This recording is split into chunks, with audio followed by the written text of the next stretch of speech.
The room fell quiet as the door creaked open. Every head in the waiting area turned, but it wasn't the hiring manager. It was a little girl, maybe 7 years old, in pink sneakers and a sparkly unicorn backpack. She looked around with wide eyes and marched up to the receptionist's desk like she owned the place. Asterisk behind her. Slightly out of breath and clearly embarrassed came her father. Asterisk Emma. "Wait," he whispered, catching up. He was tall, maybe mid-30s, dressed in a neatly pressed shirt, slightly too big on him, and a tie that had definitely seen better days. His cheeks flushed with color as he knelt beside her. "Told you to wait outside with your crayons, sweetheart. Just for 10 minutes. Asterisk, but, Daddy," she said, "I need to talk to the people who give you the job." Asterisk, everyone in the lobby chuckled. A few raised eyebrows, a few quiet smiles.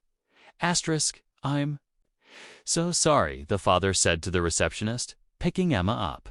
"Well, Justrie's a little nervous about me being away, that's all." Asterisk, the receptionist smiled. "It's okay. What's your name, sweetheart?" Asterisk, "I'm Emma Miller," the girl said proudly, adjusting her backpack strap. "And my daddy's the best cook ever." "Emma," her dad whispered, trying to hush her. "No," she insisted, turning to the room. "He makes pancakes that smile at you. Okay. And when I had the flu, he made soup with a heart in it. And one time when our car broke, we walked 3 whole miles and he carried me the whole way. He didn't even cry, not even once." Asterisk, the room had grown still. People waiting for their interviews lowered their resumes. A woman with a clipboard stepped into the lobby from the hallway. She looked curious. Asterisk, Emma continued, determined. "I heard him practicing for this interview at night. He thinks I'm asleep, but I'm not. I hear him talking to Grandma's picture. He said he really, really needs this job.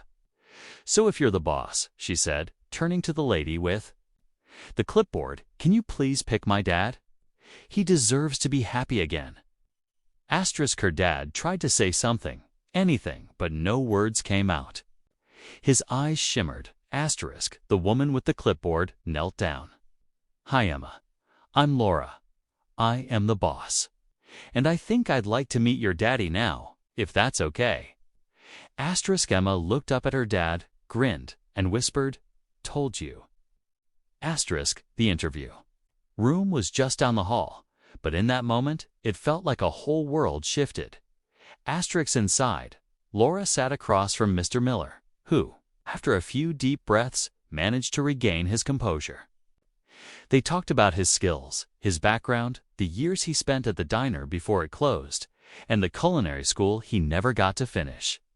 But what caught Laura most wasn't on his resume.